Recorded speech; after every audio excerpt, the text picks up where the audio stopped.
Hello friends, in this video I will show you how to insert XY scatter chart in Microsoft Word. So click on insert, then chart, then select here this XY scatter, then click on OK. And guys, there are some more options. I will show you again.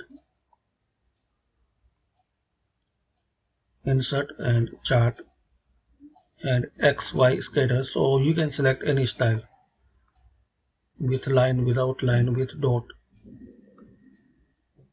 3D dots, and click on OK. Here you can make changes as your requirement, and once you done, close it.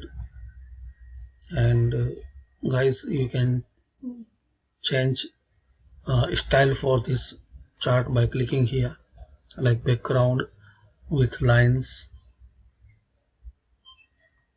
Here you can add some more options, or you can remove the options like this. So thanks for watching.